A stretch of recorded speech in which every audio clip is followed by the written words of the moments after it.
so this is more like a preta experience. And then, of course, sometimes we can have a lot of suffering, so this is very similar to a narak experience. But of course, the Buddhist assertion is these are actual realms of existence. But remember here, particularly in the Heart Sutra, when we're talking about emptiness, we are saying that there is no independent objective world. The world we experience is really a product of our mind. So actually, to talk about whether these are actual existences or merely psychological states, actually there's not very much difference between those two statements. So we can say that even this human realm that we experience is a psychological state in terms of it's a product of our mind. There is no fixed objective world. But these are actual types of existences that are possible. But then if we go outside of the circle, we have the Buddha up in the right corner, meaning that he has transcended this cycle of existence called samsara, and he's pointing over to the right. And over on the right side is the moon, usually in the sky. Here we have some writing, which is the Buddha's description of how to get out of the cycle of samsara. And above that we have a round object. And the round object maybe is the moon, because the nirvana is often symbolized by the moon. So this cycle of existence that we're stuck in is called samsara.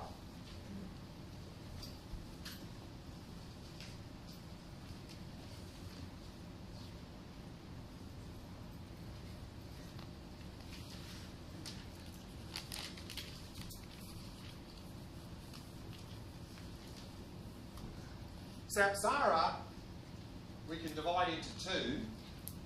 Sam is like a prefix, it's sort of an intensifier, it means like fully or thoroughly. And Sara is from the root Sir, means to go or to move. So samsara means to thoroughly go. It means to go round and round and round. So samsara is often translated as cyclic existence. So samsara is this cycling, life after life, in this condition of dukkha. And then we can talk about nirvana,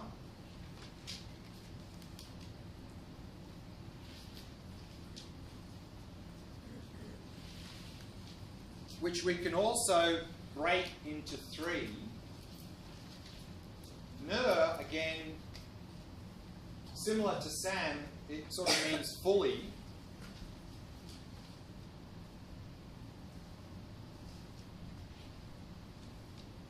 Va here can mean two things.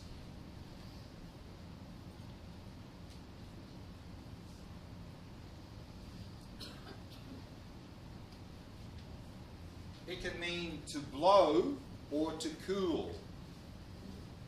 And na means the act of. So nirvana is the act of fully blowing out, or the act of fully cooling. And the moon is symbolizing the second etymology. Because now the analogy is that we are stuck in samsara and we are tormented by our mental afflictions. And the analogy that's often given there is that that's just like we're tormented by the heat of the sun. Similarly, we're tormented by the heat of the mental afflictions. Whereas when we get rid of the mental afflictions and achieve nirvana, then we have fully cooled the mental afflictions, meaning we've got rid of the mental afflictions. So we're not tormented by the mental afflictions anymore. And so the symbolism there is the moon, because the light of the sun, the heat of the sun torments us. The light of the moon is cooling effect. So the moon is symbolizing nirvana based on this understanding of nirvana, that it's a state of fully cooling the mental afflictions, having completely got rid of the mental afflictions. The other understanding of nirvana is that it's to fully blow out something. And so often here when we talk about blowing out something, often in a text you see that nirvana is like a candle that's been blown out. And that's symbolizing the fact that now we have this contaminated body and mind. Contaminated by the mental afflictions, and the body's produced through the mental afflictions. And then when we achieve nirvana, we blow out those contaminated body and mind. So that is the other understanding of nirvana. So again, usually, often in this diagram, just on this side, we just have a moon in the sky symbolizing nirvana, the Buddha pointing to it. But we can escape this cycle and achieve the goal of nirvana. So let's now have a look at these 12 links, because these 12 links describe the mechanism or the process of how we are cycling in samsara, but also it describes the process of how to break free of it. And then we'll have some time for questions. So we see the first link up here at 1 o'clock. We see a person with a stick. So this is a blind person. So this is symbolizing ignorance, meaning we are blinded by ignorance. And because we're blinded by ignorance, that leads to mental afflictions, and then that's driving our behavior.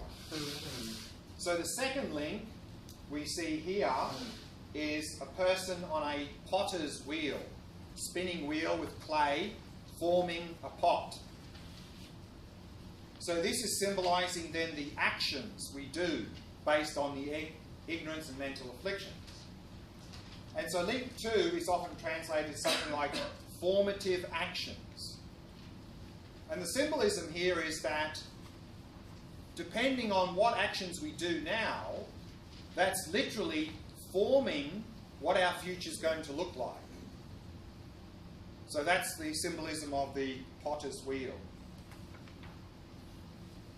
Every action we do based on a mental affliction is imprinted on our mind, our consciousness. So that is link 3 here, consciousness.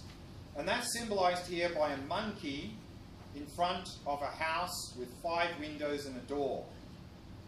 The 5 windows is the 5 sense faculties, and the door is the mental faculty. And the symbolism here is that the monkey is jumping from one to the other. So we often have the saying, the crazy monkey mind, that our mind is jumping all over the place. So that's the state of our mind now. So that is symbolizing consciousness. Now, at the end of our life, one of these imprints in our mind from a previous action will ripen as the next life.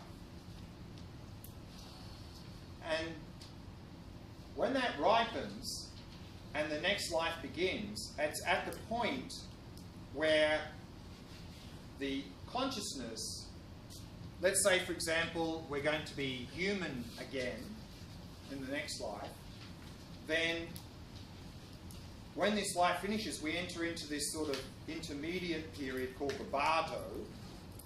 At the end of that, the consciousness conjoins with a fertilized egg in the womb. So then the mind and the basis of the body come together and the new life begins. And that is link 4. Link 4 here is called name and form. Name is mind, form is body. So it's the point where the mind comes together with the body. And that's symbolized here by some people in a boat. So the boat, the vessel, is the body, and within the vessel of the body is the mind. And sometimes we have 1, 2, 3, 4 people. So the people collectively is the mind. So when the mind conjoins the fertilized egg in the womb, then the embryo and fetus starts to develop. And then at some point in that process, the sense faculties become operational. That is link number 5. So link number 5 here is called the 6 sense spheres. The 6 sense faculties that we saw earlier here. And again, that's symbolized by a house with 5 windows and a door. The 5 windows are the 5 sense faculties. The door is the mental faculty. So when those faculties become operational, they then contact their respective object. So that is link 6, called contact. And that is symbolized here by a couple making love. So contact, a lot of contact happening there. So that's link number 6. And then from when we contact an object, from that arises feeling. We experience that object as either pleasant, unpleasant, or neutral. So that is link number 7, feeling. And that is quite graphically described here, or symbolized here, with a person with an arrow stuck in their eye. So there's a lot of feeling going there. And then, of course, what we saw earlier was that from feeling, if it's a pleasant feeling, we end up with craving and attachment. If it's unpleasant, we end up with aversion. So link number 8 and 9 is what's called craving and grasping. And this craving and grasping are talking about a particular type of craving and grasping. And it's talking about at the time of death. As we're going through the death process, and it seems like we're going out of existence, we are craving and grasping to life itself. And that is symbolized here by link 8 and 9. So craving here is symbolized by a person with alcohol. They're craving alcohol. And then link 9, grasping, is symbolized by a monkey grasping fruit from a tree. So the difference between craving and grasping is first we crave something and then we actively try to get it. That is grasping. So due to that craving and grasping that happens at the time of death, that causes one of these imprints in our mind to become activated, which is going to determine the next life. That activated imprint is link 10, which here is called becoming or existence. So that activated imprint is symbolized here by a pregnant woman who's about to give birth. And then when that activated imprint leads to a new life, of course, we have birth, which is link number 11, which is symbolized here by a woman actually giving birth. And then what comes following birth is aging and death. And that is link 12, which is symbolized here by an old person carrying a sack on their back, and in the sack is a corpse. So that's aging and death. So what we can see from these 12 links is that we are stuck in this cycle of birth, aging and death. If we go right back to link 1, we see it's because of ignorance, this distorted view of reality. So that's describing how we are stuck in samsara. But it also then is describing how to break free of the samsara. Because if we want to get rid of birth, aging and death, we have to get rid of the previous link. And then we have to keep going back to link 1. And so then if we eliminate ignorance, link 1, we eliminate all the other links. And that is how to break free of this cycle of samsara. Now, what is the aversion? You just say about craving and grasping? yeah, so here, craving and grasping is talking about a specific type of craving and grasping. Of course, in general in our life, if we have pleasant feelings, we have craving or attachment, unpleasant aversion. But here we're talking about a specific time. We're talking about at the time of death. What happens then is that it seems like we're going out of existence, so we're craving and grasping to life itself. Now, what is the history of this diagram? So, in the Heart Sutra, in the prologue, right at the beginning, it said that the Bhagavan was dwelling on massive Vulture's mountain in Rajgir. So this small hill called Vulture's Peak outside Rajgir. Rajgir really means the palace or place of the king. So the king who was there in the king of the whole region called Magadha was King Bimbisara. And King Bimbisara was a disciple of the Buddha, and he appears in a number of different sutras. And it said that one day he received a precious gift from a neighbouring king, and he wanted to give back something of equal value to the other king, but he didn't really have anything of equal value. So it said that he went to the Buddha and said, "What should I give the king?" And then it said that the Buddha commissioned the drawing of this diagram, and he said, "Give this to the other king. This is of much more value than what you received." And it said that when the other king received this and studied it and reflected on it, then eventually he became an arhat based on this. So maybe it could be useful. A lot more to be said about this, but maybe some questions, and then if we still have some time, I can add a little bit more before lunch. Wondering if the fact that the roots of the tree, the second, the third circle, are rooted in a surah, whereas the fruits are in the upper realm, whether you could interpret that to mean that anything good or any fruits is or could be viewed as rooted basically in surah. I mean, of course, these diagrams can be interpreted in many ways. With regard to this, the only interpretation about that I've seen is that the tree is symbolizing the fact that the Asuras are sort of missing out a little bit, that the Devas are getting all the spoils, all the fruits. Beyond that, I haven't really heard of any other interpretation. Of course, there are multiple ways of interpreting, but that's generally the one that I see as a standard one, is that it's symbolizing the fact that the Devas have more pleasure than the Asuras. But I guess we can interpret it in many ways. That monster has 3 eyes, or it's just 2 eyes and Yeah. third eye? Yeah. So the question is, this monster in this diagram has 3 eyes. Again, I think there can be different ways of interpreting, and in some diagrams he only has 2 eyes. I think it's something to do about wisdom, I think, some sort of wisdom, but I can't remember what.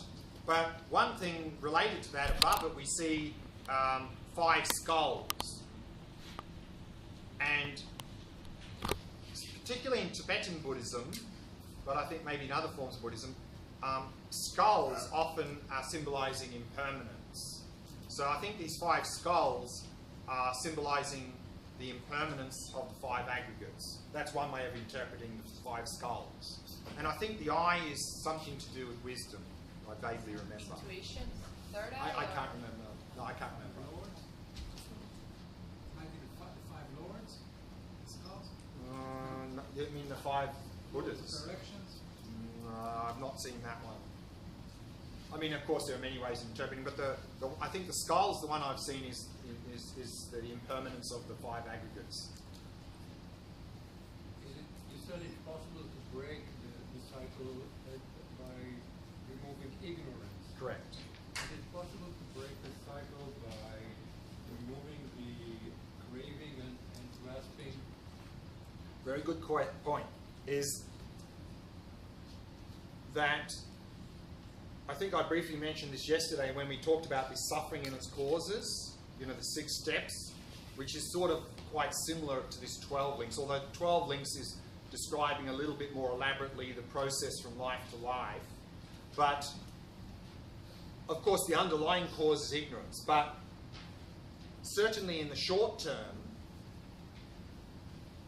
whether we're looking at these 12 links or the 6 steps that we looked at yesterday, in the short term, one thing that we can do that is very effective in at least reducing the impact of this process and this is something that's very much emphasized, particularly in the Theravada Buddhist traditions, is link 7, feeling.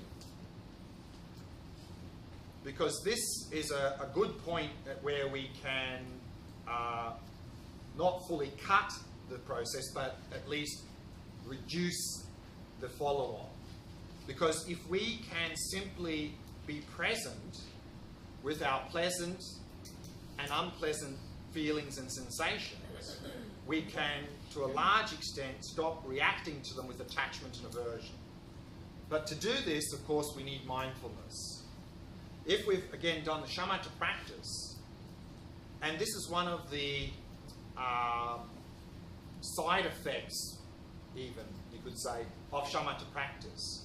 Because in shamatha practice, regardless of whether we're focusing on the breath or the mind or whatever the object is, one of the things is that once we get deeper into that practice, what you're going to find is that in daily life,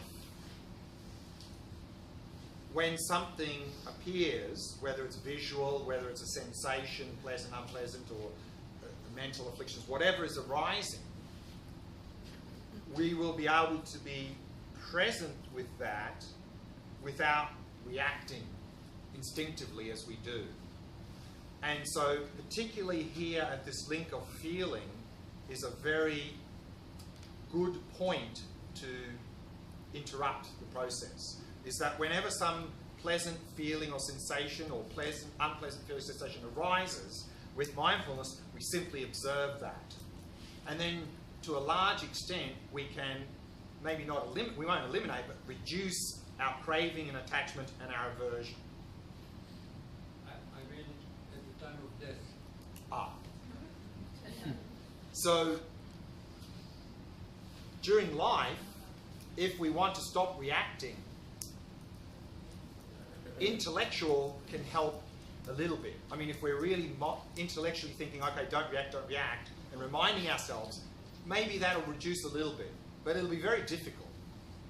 But if we add to that mindfulness, then it becomes a lot easier. But we'll notice that it'll be, relatively speaking, easier to not react to small things. If some big stimulus comes, not easy. Death is a very big stimulus. So to be able to not react to that is not easy. But if we really work a lot on the shamatha practice, and we have good mindfulness, plus we've done some cutting of ignorance a little bit through the emptiness practice, if we have those two things at some level, that will be very helpful at the time of death. And we can begin to then have some impact at the time of death. If we don't have those two things, I think the nature of the death experience is going to be too much to be able to say, okay, I'm just going to not react here. I think that's not really going to happen. I think you indicated that the first circle, the first link, ignorance, Yeah. was the proper place to bring out samsara. The underlying root cause, yes. Right. However, the center circle, I think, signifies ignorance, aversion, and craving. Attachment, yeah. Right. So would it be fair to say that what we need to do is to get rid of ignorance, but we can never really get rid of aversion and craving? As I mentioned, this diagram, often you'll see the pig is grabbing the tail of the rooster and the snake, meaning out of the mouth of ignorance comes attachment and aversion. And as we saw yesterday, is that attachment and aversion come from ignorance. Without ignorance, you can't have attachment or aversion. It's impossible. What we often find is actually in a lot of the Theravada Buddhist traditions, when they talk about the root of samsara, often you don't actually hear much about ignorance. They often talk about desire, craving, attachment is the root of samsara. Why do they say that? I think the reason they say that is that in a practical sense, what is driving our behaviour, what is dominating our behaviour is craving, attachment, desire. So they're pointing the finger at that. But we will not be able to fully eliminate that without getting rid of the underlying ignorance. But in a day-to-day practical way, what is really causing us the problem is the craving and attachment. So that's why they sort of point the finger there often.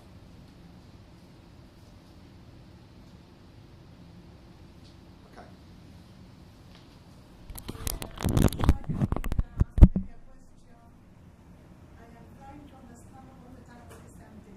Yeah. Okay, and to be honest, I am translating to my inner language, okay, what you are talking about. I want to see if I'm going in the wrong way or in the right way. Okay. And when I translate to my inner world what is an emptiness, I, for example, can understand that there is an I that I identify with myself. So for example, I say, I am someone who cannot say no to chocolate. For example, I am someone that I Sure, don't know. sure, That is okay, very sure. difficult for me to stand when someone is angry. Sure, Angry. sure, sure, sure, Okay, I am. sure. And as I say I am, I identify myself with some I. Okay, I could say something else and very different. For example, I would identify myself, well, I am an energetic person. I'm not with chocolate, but Sure. because I am identify Sure. myself, Sure. I react from that way. Sure. Okay? If I can see this phenomenon of identification and reaction, I not only see it intellectually, but also experience that maybe I can move to the side of this wheel of samsara, because Yeah. for me it's a wheel of samsara, Sure. for Sure, suffering. sure, sure. Each time that I cannot, for example, I cannot stop eating chocolate, then I feel really bad. This is good for me, and Sure. this is samsara. Sure, sure, Okay? sure. But if I can see that it's an I that doesn't exist, that identify with it, when I say I am, okay, and I react from that place, I could also realize something of emptiness. Is That's it right. okay? Yeah. Yes, so with this, of course, we're not suggesting there's no person. Okay. We're not saying I don't exist. That's nihilism. The question is just how do we exist is the question, not whether or not we exist. I mean, we have to exist to be able to entertain the question, so we've already answered the question. No, if we don't exist, we can't even entertain the question, do I exist? So just asking the question means we exist. So the question is, how do we exist? And now we identify ourselves as me, identify with something that's not me. We identify with the body, we identify with the mind or some part of the mind. We identify with all of these things and we keep changing what we identify as me.